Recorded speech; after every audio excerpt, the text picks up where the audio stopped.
Hello, and welcome to the latest episode of Two Wizards and a Mic. This show is all about two old people, who've been playing D&D for a long time, and basically have come back to it later in life and have decided we need to talk about it. Because it's cool to play, it's also cool to dig into the meat and to actually discover new cool little nuggets of wisdom that we will then stroke our beards, display it for the world, and then we'll look smart, and stuff like that. I'm Shane, I am Andrew. and we are two old wizards. And this week we're talking about sorcerers. But before that, I just want to comment one thing. This podcast is brought to you by Cawood Publishing, worldofmere.com, where you can go and find all kinds of really great things. And if you don't, that's on you. Hello, Andrew. Tell me about sorcerers, because this is a class that I don't think I have ever played.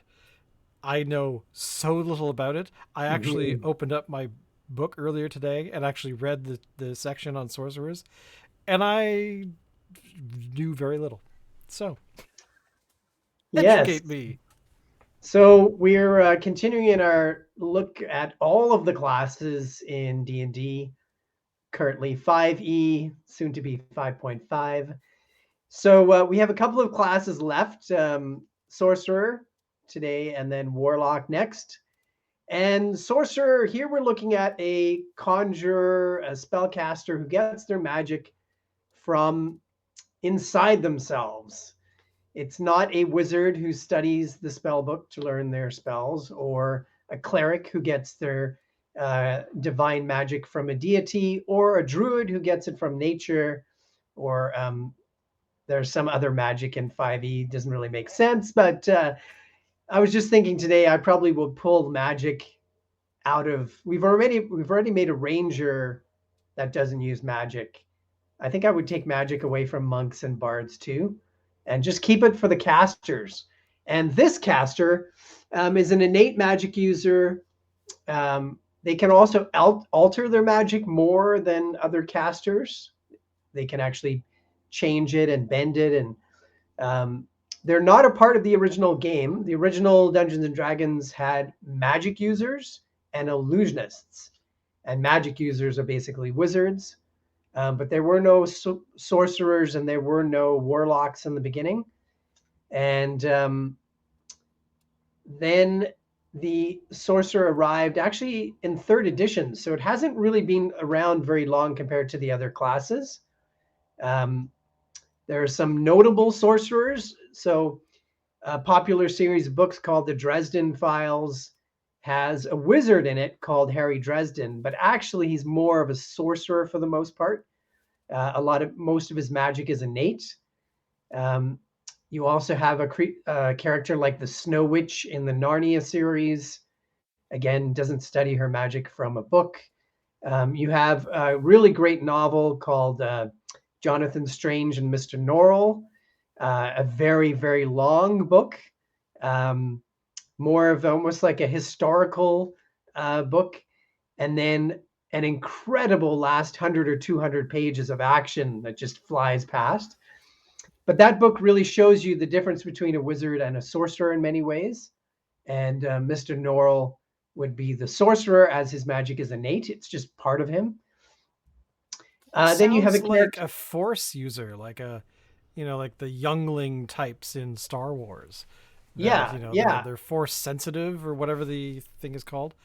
That exactly. totally sounds like a sorcerer. My God, Yeah, that's amazing. exactly. And you have Willow in the Buffy the Vampire TV show, um, Elsa in Frozen. Some people might think she's a druid, but probably more of a sorcerer. There's a lot of comic book characters like Storm, the Scarlet Witch. Um, yeah, there's many, many examples of those. A few people might say Doctor Strange, but really he studies his magic, and um, that he's, I think, more of a wizard. Um, the class itself is like the wizard in that it's quite squishy. You only get 1d6 hit points. So at low levels, you've got to be careful because if there's a strong wind, you might get blown over, and that could be the end of your character. I Um, have never had the experience of rolling a 1 for hit yeah, points, luckily, but that would be kind of hilarious to yeah. watch. Well, 5e does allow you to start with your max at the beginning, so you get 6 plus your con modifier. But But after that, yeah, it could get pretty low. They don't have armor. Their weapons are pretty straightforward, similar to wizards, like daggers, darts, quarterstaff, um, slings, like light crossbow. That doesn't really fit to me with the sorcerer, but hey, it's in there. Skills: 2 from Arcana, Deception, Insight, Intimidation, Persuasion, and Religion. So this is a hint towards their ability for spellcasting, which is actually charisma. So there's a lot wrapped in the sorcerer up in that ability, and you also can regain spell slots after a long rest, and you can use a sorcery. You can use sorcery points, which you automatically gain as you gain levels. You can use those actually to create spell slots. And then one of the big differences between the sorcerer and other casters is meta magic. So the ability to right. alter your spells. So you can do things like the ability to a quicken spell, where you can turn a spell that is normally one action into a bonus action. And you can do a twin spell, which you could use to target more than one creature, target 2 creatures instead of 1. So meta magic is pretty cool, and it's reserved in 5th edition only for the sorcerer. Yeah, so that's an overview. The subclasses in the player's handbook, the basic ones are the Draconic Bloodline and the Wild Magic Sorcerer. Draconic Bloodline, it's all about the magic of the sorcerer coming from draconic magic, some kind of connection with a dragon. Um, you know the language of that type of dragon. You get damage resistance from that kind of dragon's attack. You get double proficiency on charisma checks interacting with dragons. Yeah, and later on you can actually sprout wings, dragon wings, and get a flying speed. And you can, like a dragon, it has a frightful presence feature. So later on, these kind of sorcerers can use that as well to scare people away. So it's a very That is narrow, cool. it's a very narrow range in terms of your class. The more basic version of the sorcerer is the wild magic one, where your magic comes from the forces of chaos, which really is a true sorcerer. Um, a really cool thing is the wild magic surge. So once per turn, the dungeon master can decide after you cast a spell to roll a d20. And if you roll a 1, you have to roll on a really cool chart, the wild magic surge chart. And I'll just give an example of some of the things on there. We've talked about before one of our Yeah. players turning into a flower pot once. Another example would be, actually, why don't you just give me a percent roll between 1 and 100, Okay, hang on. My or dice just are tell right me a here. number. Right. 20. 20. All right. You cast grease centered on yourself, so that could cause some problems. Yeah, there's another one that transports you to the astral plane. One where That I you're remember immune. happening a few times to that player. Mhm. Like they just suddenly weren't there, and they were like in a world of pillows or something. They were Yeah, like just yeah, hanging yeah, out. yeah, yeah. And I had some dancers there as well with them, and there was like plates of grapes, and everybody back on the material plane is involved in this huge fight, and they're transported to another world. Um, there's one where you're immune to being intoxicated by alcohol for the next 5d6 days. Um, Get your drink on. there's one where you turn blue for a while, and you have to figure out how to save yourself. I read that Like your whole somewhere. body That's is that. as if Yeah, you've there's been, like an example in yeah, the handbook about didn't realize they were blue or something like that. It was kind of funny. yeah. You just automatically teleport 60 feet away. So there's some effects that are very, very useful for whatever encounter you're in, and others that are not going to help very much. So Well, it's yeah, a very I interesting. remember a character. Now I don't remember if this was wild magic or maybe it Mhm. was the foe they were fighting against. But for the sake of argument, let's say it was wild magic, Right. and that player was teleported. Like I think that most of the party was down, not everybody, but Hmm. they suddenly had a wild magic surge and they were gone, and Right. that left like one person. And like those kinds of situations where if your party is just getting pummeled and you're not getting enough healing out, uh, that it was like I'm the last person standing, and then something happens and suddenly you're in like pillow world or something, Right. and that could kill your that could kill your whole party, Yeah. because I don't remember how they got back. I seem to recall that wild magic somehow expired or something, or maybe that was just what happened in that particular situation. But yeah, Yeah. that could be really bad. Yeah. It can really change what's happening in the game. For me, it's the chance of it happening is too low for it to be really interesting some of the time. So what I did the first time a player played a sorcerer in our campaign, I had actually them find a magic item, these robes, that gave them a bunch of really good bonuses, including increasing their armor class. But there was one negative consequence was that now the roll for the wild magic surge was up to 4. So if you the d20, if it was any number 1 to 4, it would happen. Because I think it's such a cool part of the class. It'd be nice if it happens more often and more interesting. Because 1 out of 20 is not that great of the not great odds. There's another feature for the wild magic sorcerer where you can gain advantage on one attack, one check or save, called the Tides of Chaos, and that's very useful, obviously.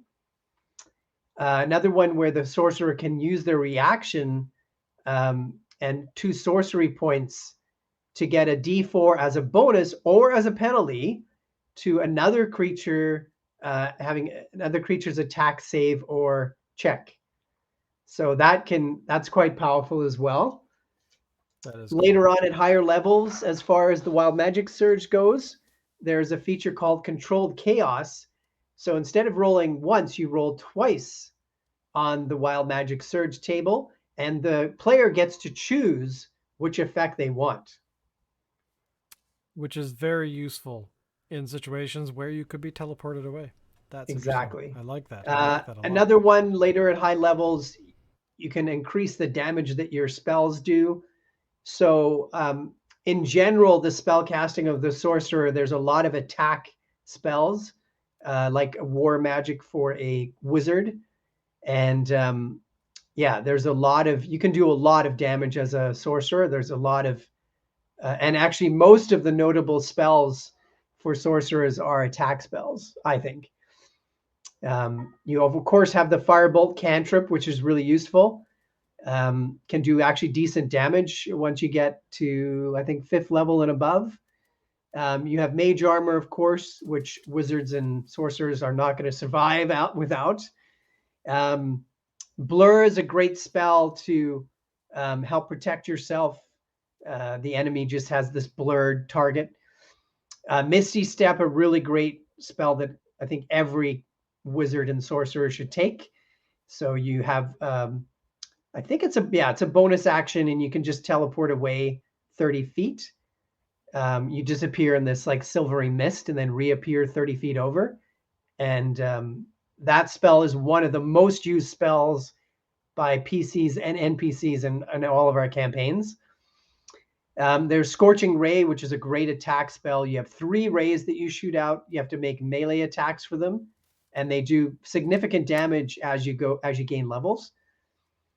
Blink, we've talked about with wizards. Great spell to protect the wizard again, or sorcerer, where you're there in the action and then you blink away to another plane, basically, and then reappear on your turn.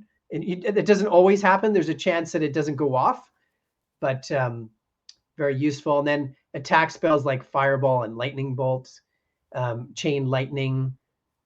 Banishment is another super powerful spell where, if somebody fails their saving throw, they're gone. They're out of there until basically until that caster's concentration is broken or that caster is incapacitated. So that can cause a TPK if somebody in your party, especially a healer or the tank, gets banished. It's it's a game changer. Dimension Door is another great spell to leave the scene. So instead of Misty stepping away 30 feet, Dimension Door, I believe, is 400 feet. Let me just double check. I remember using Dimension Door because I've forgotten exactly what the encounter was, but we were riding some sort of flying creatures, and the flying creature died or was killed. And so we were suddenly falling 300 feet to the ground. And I'm glad I had Dimension Door, because it was like, what can I do? I don't know what I'm going to do. Oh, wait a minute, I have Dimension Door. I'm going to cast a door that I'll fall into. And I wanted to let me out on the ground without killing me. I think that definitely saved the day. Yeah, I remember that very clearly. So you teleport yourself from your current location to any other spot within the 500-foot range. 500? Oh, man. Yeah.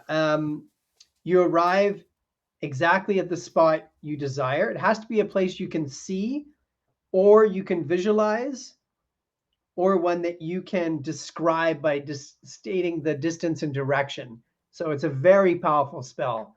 Very useful for getting out of trouble. It takes an action. It's not a bonus action, but still very good. Some really powerful spells: Disintegrate, that's obvious.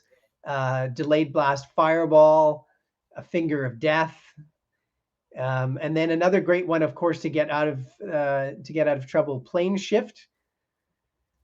And then really powerful high-level ones like Reverse Gravity, Teleport, Earthquake, Power Word, the different Power Word spells like Kill and Stun. There's Time Stop. And Wish maybe is one of probably the most powerful spell in the whole game. And then Meteor Swarm I noted because one of our 20th level sorcerer brought an entire cathedral down with Meteor Swarm. I still remember it like it was yesterday. Yeah, killing a lot of the enemy, but because it was actually a wedding, that the party suddenly became a huge fight. And it did kill a lot of the enemies. Some of them escaped, but it also killed some of the allies, including Donkey's wife. Donkey's wife, yeah. Yes, the talking donkey who'd been with the party since about for quite a while. Yeah, more than 10 levels. And later, when his curse was broken, he got married, and his wife was at that wedding. The wedding was for someone else. The wedding was actually an evil bard and an anti-paladin who were getting married. And you'd been chasing that evil bard for almost 20 of your 20 levels. And she still got away. But I think you killed the groom. There was a lot of damage. It was a massive. Yeah, because it was I don't know if we were losing or not, or if there was a concern or not, but that spell came down like a meteor shower. Yeah, I don't think I've ever seen so many dice rolled for damage. Hold on a second, guys. Yeah. Yeah. So there's many really good spells. A great class overall. I think it is one of the more complicated ones You have to keep track of sorcery points, spells. When you have lots of spells like wizards and sorcerers, it's more complicated. But I think that's good. I don't think you should take away from that. Although it sounds like they are going. The game might do that with 5.5. They might have wizards and sorcerers just choose from the same spell list. They're talking about dividing the spells up into primal, divination, and right. arcane, I think. And then they Right. would just have sorcerer and wizard choose from the arcane table. But I like it when these classes actually have some personality and there's definition. I think it's more interesting for the characters to building characters. I never played Sorcerer ever. I like them as NPCs, but it's been very popular in our group. One of the most popular classes. We've almost had a sorcerer, I'd say, almost in every party, which is Pretty much. interesting because the stats for the virtual tabletop um, play, the stats from a couple, this is like 2 or 3 years ago, were that the sorcerer was the second least played class. Interesting. So, yeah. I mean, it wouldn't surprise me because, as I said before, I mean, I don't think I've played a sorcerer ever. I think it's a Right. great idea. I love the wild magic idea Hmm. because it is such a random event that could either really benefit what's going on, Hmm. or I don't know, your character wakes up in an inn, stretches and suddenly it goes off or something weird like that, and I don't know, destroys the structure or something. So you could have all these sort of weird things going on because I kind of think of it as any adventure requires those beats to kind of move things forward, and it's always fascinated me about how do you do that if there's a bit of a lull, like if you're running the game. Hmm. Do you decide to let the players figure it out, or maybe I don't know, maybe it's an off day, everyone's kind of Hmm. tired or whatever, and it's like, oh, by the way, suddenly a large mole man, climbs out of the floor Hmm. and sucks one of you down. It could be completely random like that, for like the DM doing it, but it's also something to be said for a player actually having that happen and having some random event occur. And to me, that's just the coolest part about role playing is that if you have something that unexpected, um, that just you kind of have to react. And I think Yeah, that to me yeah. is just the most I love exciting it. thing. I love it because I mean I love like having no script. I mean I have a script, and I'd say when I DM, probably 70 or 80% of what I've planned is in that session. But at the same time, I love having no script, and I love when something um, unexpected happens. And so I love the wild magic table, and I would raise it. I might even raise it now to 5. Like if the person rolled up to 5, I would have it go off. And there are a lot of DMs and tons of players who don't like the deck of many things because of this reason. And it's my favorite magic item, I, because we've done that so often. yes, It's like, would you like to have a card? yes, Yes. yeah, because it's, to me, like, I love like rolling with what happens. And again, like I said, I've got things planned out, but I also love when something totally wild happens, and I love rolling with that. Like, okay, like where are we going to go now? And actually, some of those games are the best games. Like, um, we talked about the talking donkey. So this was a totally, um, mostly unplanned character, where I had a village that I knew the party was going to, and I knew that I'd called the tavern the talking donkey. And at the last moment, I thought, hey, that'd be funny if the tavern was actually named after a talking donkey. And so that was the only idea I had. And then I thought, hey, it'd be funny if the villagers kicked him out and he couldn't get back in. So and he was always trying to come back in the village, and he was annoying. I knew that part. So your party met him trying to come into the village. They let him come in, and they liked him immediately. And then one of your players in the group said, "Hey, do you want to come with us?" And now they're 20th level, Of and course. he's still there, and he's their favorite character, and he's obnoxious, and he's a pain, and he's not super helpful other than carrying things around. But I love it. And the other crazy wild thing, another great item, is the Wand of Wonder.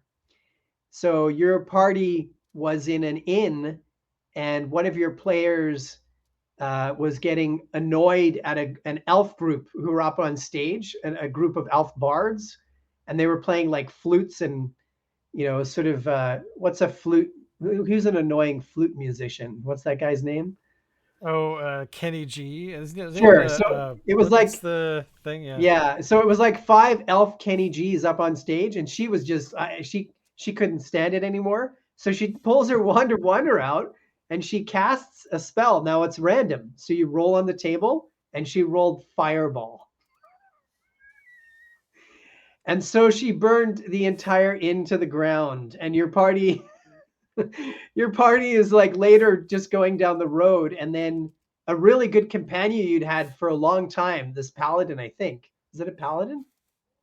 I can't remember I exactly, but there vaguely was remember. Yeah. one great companion, but she was lawful good, and she just had it. After that, she just stormed off away from the party, and like one of your most useful companions is now gone for good. So I love that stuff. I think it's great to have random. No, I mean, again, not all the time, but once in a while, it's fantastic. I mean, yeah, it's one of my favorite moments. I mean, really I can't really say anything bad about it. I mean, Mhm. sure, you could You get could, frustrated. Like suddenly it's like, ah, damn it, why is the tavern on fire? Why did a right, fireball just go off in the middle of the room? right. And yeah, that to me might be frustrating, but I gotta say, kind of cool at the same time because suddenly you have this situation where your entire party has to go, um, should we help clean up or should we run? Like, Right. what should we do? Which you would normally be in the inn talking about this, that, and the other thing, and trying to Right. get information and figure out where to go or whatever. But that kind of forces that whole element that yeah, as I said, I love it. Yeah. Yeah, I think there's a balance with the DM, and you've got to you have to consider, it's nice to consider people's feelings, of course. So Yeah, most of those things don't actually kill the character outright. They might yeah, make the situation quite dangerous, but that's fun, I think. Um, Once in a while, a player might lose some valuable things and items, and I think you've got to there again. There's a balance. So that happened in our campaign that we just did on the weekend, where one of your players had found drow items, a +3 suit of chainmail, a +3 shield, and a +3 sword, I think. And but when they hit sunlight, when you've now come back up to the surface, all of these items just disintegrated because the drow items only work in the underground. So, but in this case, this is a player I've known for a long time. They handle, you know, they handle these sort of disappointments usually very well, and the character's quite high level already. So they have other options. They have a lot of treasure, a lot of gold that they could maybe go and buy some replacements. So I think you have to consider the circumstances too with those kind of situations. And if there is a random effect that's really, putting the party in a bad spot, there are ways that you could sort of help them along a bit. So I think you always have to consider your players. Um, you can't, yeah, I think. an inconsiderate dungeon master is not going to last very long.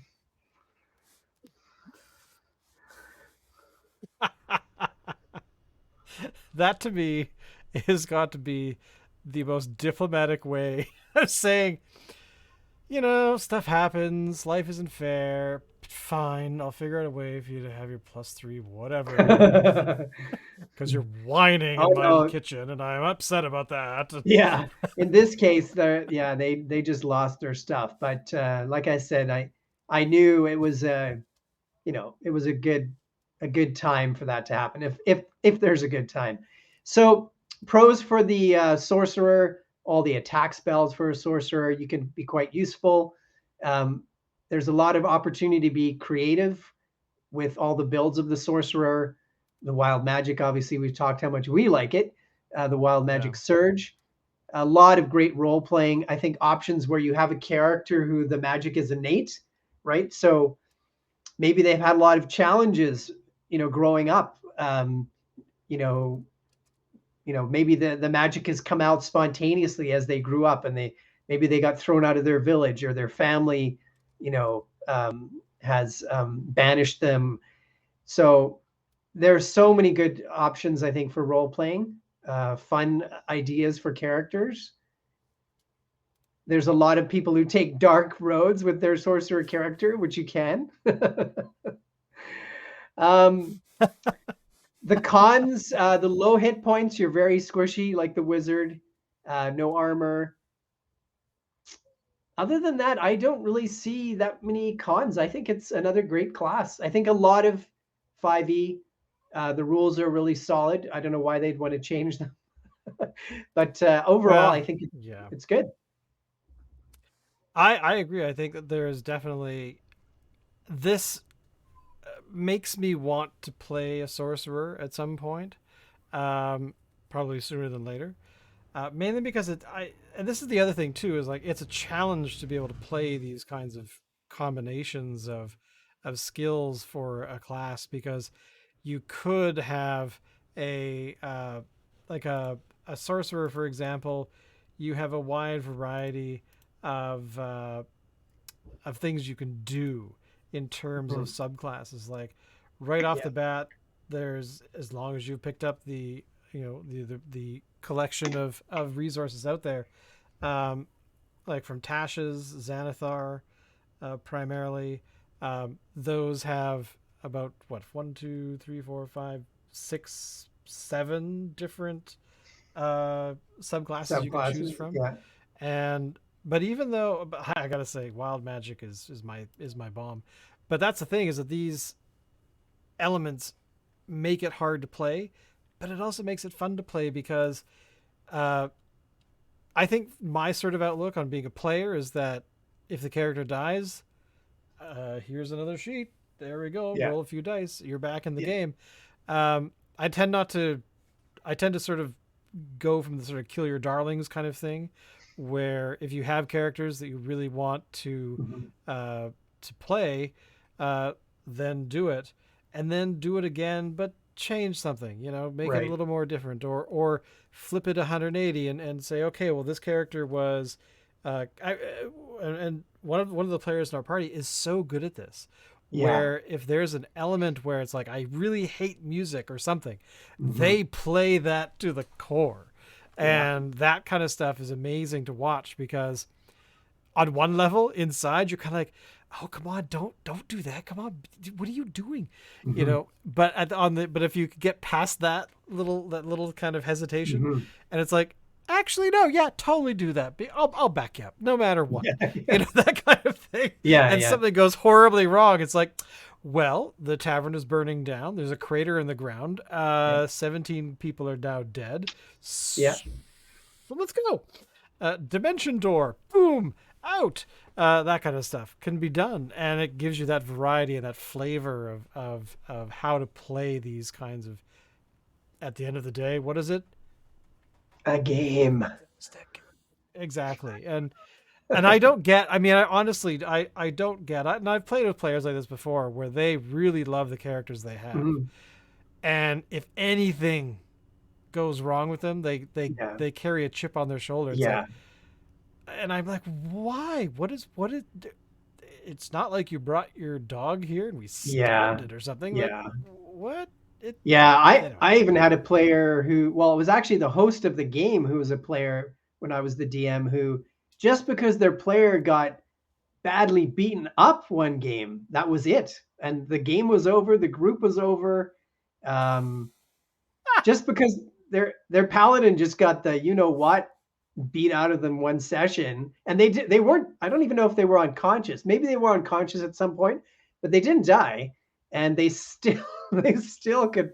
So yeah, but I mean, this happens, that's why, again, most people who talk to me about D&D being a DM, most of them talk to me about how to run a group more than talking about the rules of the game, because of personal dynamics, and running a group of people is not always simple. You would think a group of friends playing a game is not that complicated. And I think it does get more complicated when you don't know the people as well. And now there's more Yeah, groups true. like that because of online communication. Um, so I understand that that's a challenge. And I think, and there's lots of really bad groups, like they're badly run, and there's not good situations. And it's because you need to have group rules. You need to follow them, uh, and yeah, it's a living entity. The group itself is a living entity, and if you don't look after it, it's going to fall apart. Yeah, I mean, there are so many groups that I suspect that have fallen apart because of COVID. Yeah, And, the people weren't technical enough. They didn't want to, journey into the online world because, I mean, it's harder to play online yep, than it is to play in person. And I think that from the few episodes ago, we're talking about the one D&D or D&D 1 or whatever it was called. yeah, Um, and finding out that they've dumped a lot of money into this virtual tabletop, which is cool, it looks neat, but I don't think that that is what D&D is really about. I mean, it started at a time where computers, really, yeah, those are those things that take up your basement, right? You didn't need them. You just needed paper yeah, and a yeah. pencil, and I think that even I, coming back to the game, have had to go through that sort of process because I'm a huge nerd and I'm like, well, I thought I could find some software. But after bouncing around different tools and kind of seeing the pros and cons of each of them, Hmm. um, I just realized that pen and paper is the easier path, um, because that's just how the that I don't think it's really about gaming per se. I just think that's about socialization, where it's like you're all in a room, Hmm. you should all be on equal footing. So Hmm. here's your pencil, here's your eraser, here's a piece of paper, here are the dice. Go to it. Like, Hmm. you don't need anything, tablet based things, or don't bring your laptop and get off your phone, that kind of stuff. Uh, I just think and you have that rule, like, get off your damn phone unless you're taking photographs. But that's about it. I mean, after that, it's kind of like, well, why would we do this anymore? Hmm. And anyway, that's my paper pencil rant, which I Yeah, probably made no, before, but yeah, we I feel think that it's same important. way about that. We think that's the ideal way, but obviously there's many ways to do it. And if you want to play with people that you don't live near, obviously that's the only alternative. True, So, true. and I do have There are one situations online like group. that. Yeah, I have one Yep. online group, and then I have Shane's group, which is here in the same city. And yeah, it's all for a good game either way. Yeah, So that's it for sorcerers, boys and girls. They're yeah. hard to One play, more class but left. fun to play. Yeah, only one, and Yes, which is the warlocks. warlock. We're down to warlock. Oh wow. We are Now at our final warlock is class. interesting. Yeah. I Yeah. kind of want to be a warlock too, but that's sorcerer first. But again, thank you for watching. Thank you for checking us out. Thank you for listening on the audio version of the podcast. All of those links are all going to be down in the description below. Of course, you can find us on the socials as well, on Twitter specifically at either We Are Two Wizards, and I'm struggling. Is your Twitter account World of Mirror? It's Cawood Publish. Cawood Publishing. Okay. Yeah. Sorry about that, boys and girls. I should have remembered that. But essentially, They're you all can find us down online. below there. But down there. Yes, exactly. Yeah. And we will see you next week for Warlocks. And I suspect that's going to be an easier class than Sorcerers. But who knows? We'll find out. I kind of want to find the easy way out. But anyway, thank you all for watching. We'll see you next week. Bye-bye. Later.